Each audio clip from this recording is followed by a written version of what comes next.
মানিক Barman comment করেছে SC border district 76 mail মাঠ করতে যেতে ইচ্ছে নেই দাদা, ফাইনাল হবে না, মাঠ মেডিকেল তো পাস করব, বাট লাভ কি। সুদীপ কমেন্ট করছে দাদা আমি ওবিসি বর্ডার মেল ক্যাটাগরি, আমার ফিজিক্যাল থেকে 26.88 নম্বর বেশি আছে, আমার কি হবে। আরেক ভাই কমেন্ট করছে দাদা I am from Darjeeling West Bengal OBC border district physical से 26 ज़्यादा बीएसएफ और सीआरपीएफ मिल गया। তো আমাকে এরকমভাবে প্রচুর ভাই কমেন্ট করছে, ফোন করছে, মেসেজ করছে, দাদা আমরা গ্রাউন্ডে যাচ্ছি, আমরা ডিমোটিভেট হয়ে যাচ্ছি, আমরা গ্রাউন্ড করতেই পারছি না, কারণ আগের বারে যে কাট অফ বেড়েছিল আমরা ধারণা করতে পারছি না যে এবারও আমাদের কাট অফটা এত কমে যাবে। বাট দেখো এরকম ডিপ্রেশনের মধ্যে প্রত্যেকেই ঢুকে আছো, আমি প্রত্যেকের জন্য বলছি, তুমি যদি বর্ডার ডিস্ট্রিক্টের ছেলে হয়ে থাকো, তুমি যদি বর্ডার ডিস্ট্রিক্টের মেয়ে হয়ে থাকো, তুমি যদি জেনারেল ডিস্ট্রিক্টের ছেলে বা মেয়ে হয়ে থাকো, তুমি নকশাল ডিস্ট্রিক্টের ছেলে বা মেয়ে যদি হয়ে থাকো, তাহলে ভিডিওটি একদম স্কিপ করবে না, সম্পূর্ণ ভিডিওটি দেখো, তা না হলে তোমারই ক্ষতি হবে। দেখো বর্ডার ডিস্ট্রিক্টের ভাই আমাকে যেমন কমেন্ট করছে, জেনারেল ডিস্ট্রিক্টের ভাইও কমেন্ট করছে, নকশাল ডিস্ট্রিক্টের ভাইও কমেন্ট করছে, তোমরা কিছু তথ্য ভালো করে না দেখলে বুঝতে পারবে না।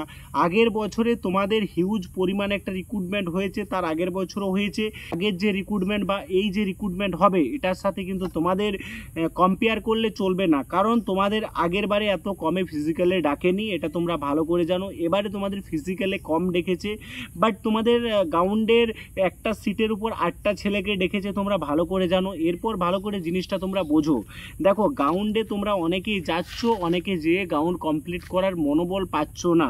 তোমাদের সামনেই কিন্তু মাঠ, অর্থাৎ তোমাদের যে কোনো দিন, তোমাদের আগস্টের শেষ দিকে বা মাঝামাঝি তোমরা অনেকে মাঠে যাচ্ছ, মাঠে গিয়ে ডিপ্রেশন হয়ে যাচ্ছ, দৌড়াবার মনোভাব তোমরা পাচ্ছ না।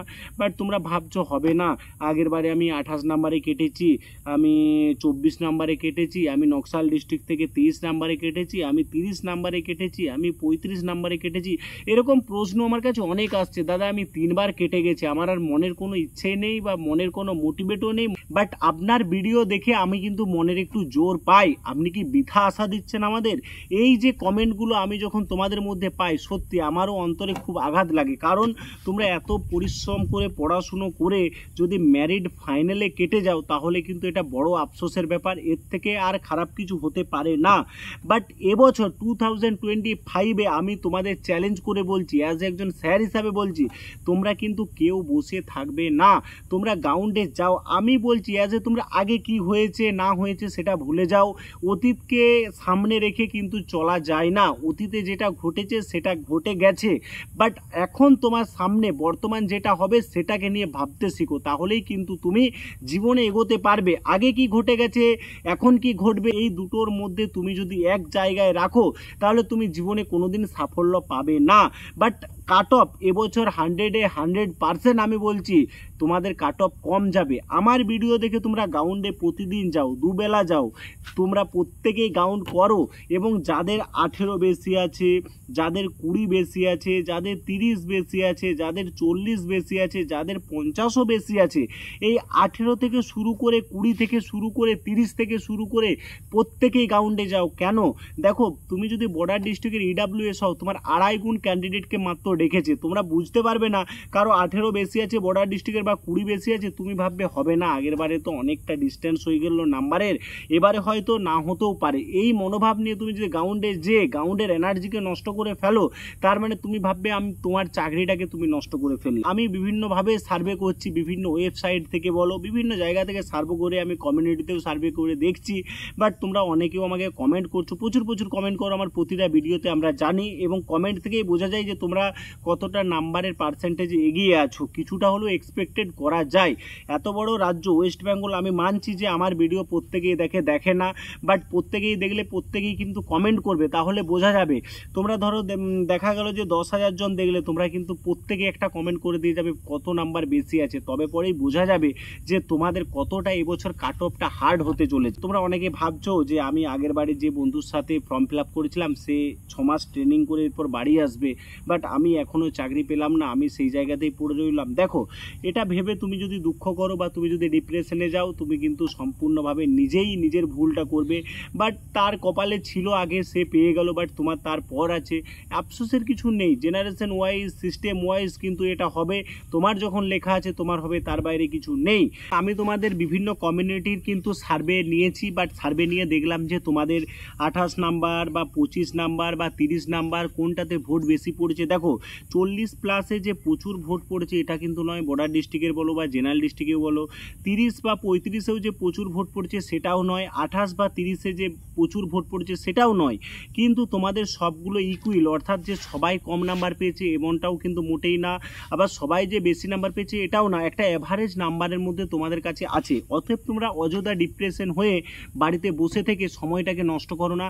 তুমি জানবে যে আমার 10 নাম্বার বেশি আছে মানে চাকরিটা আমার, আমি ফাইনাল পর্যন্ত যাব, আমি তাদের মেরিট লিস্টে কাটবো, আমি 3 বার কেটেছি, এবার আমি 4 বার কাটবো, এই মনোভাব নিয়ে তুমি ভাববে যে আমি গাউন্ড মেডিকেল ফিট মানে আমার চাকরিটা হয়ে যাবে।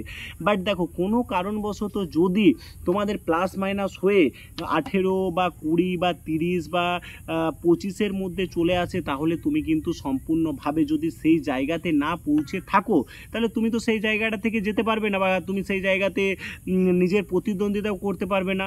বাট তুমি রেডি থেকো। তোমার যদি 5 নাম্বারও বেশি থাকে, আমি 5 নাম্বার বেশিওয়ালা ছেলেকে যেটা বলবো, আমি 25 থেকে 30 বা 35 যার বেশি আছে আমি তাকেও সেই একই সিস্টেমেই বলবো, প্রত্যেকেই গাউন্ড করো। তোমরা যদি হাল ছেড়ে দাও, দেখা গেলো যাদের 15 নাম্বার বেশি আছে অনেকেই গাউন্ডে কেটে যাচ্ছে, মনের জোর পাচ্ছে না, তখন কি করবে? তোমরা বেশি পরিমাণে অ্যাবসেন্ট হয়ে গেলে না, তখন দেখবে তোমাদের ছেলেরা অনেকে অ্যাবসেন্ট হয়ে যাচ্ছে গাউন্ডে, যে জানে যে হবে না, 15 আগের বারে 30-এ গেছে, এবারে 15 এবার হয় নাকি, এই যে ডিমোটিভেট হয়ে তোমরা গাউন্ডেই ফেল হয়ে যাচ্ছ বা মনের জোর থাকছে না, সেই কারণে তোমরা গাউন্ডে ডিসকোয়ালিফাই হয়ে যাচ্ছ, গাউন্ড করতে পারছো না। তখন দেখা যাচ্ছে যে 28-30-এ তোমাদের অ্যাবসেন্টের জন্য 28-30 বা 25-এ তারাও কিন্তু ডাক পেয়ে যাচ্ছে। হয়তো দেখা গেল 28-25 যাদের আছে তারাও ডিমোটিভেট হয়ে গাউন্ডে যাচ্ছে না। দেখা গেল এই যে 15 নাম্বার, 10 নাম্বার, 28 নাম্বার, 25 নাম্বারের ছেলেগুলোও কিন্তু গাউন্ডে মনোযোগ না দেওয়ার কারণে কাট অফটা চলে এলো 25, 28, 22 এরকম হয়েছে। ক্যাটাগরি ওয়াইজ হয়েছে, ইডাব্লিউএস এর ক্ষেত্রে এক, জেনারেলের ক্ষেত্রে এক, নকশালের ক্ষেত্রে এক, বর্ডার ডিস্ট্রিক্টের এসসির ক্ষেত্রে এক। তাহলে এই জায়গাগুলো কম্পেয়ার করবে, দেখবে প্রত্যেকেই কিন্তু সাফল্য পাবে, দেখবে নিজেই নিজের জায়গাটা তৈরি করে নিতে পারবে। সো প্রত্যেককে বলবো কমেন্ট করতে থাকো, তোমার কত নাম্বার আছে আমাকে কমেন্ট করো ইন্ডিভিজুয়াল, আমি তোমাদের কমেন্টের অ্যান্সার দেবো। তোমরা বেশি বেশি করে কমেন্ট করো, 5000 জন দেখলে 5000 জনই কমেন্ট করতে থাকো, তাহলে তোমাদের কাট অফটা আরও ইজিলি হয়ে যাবে।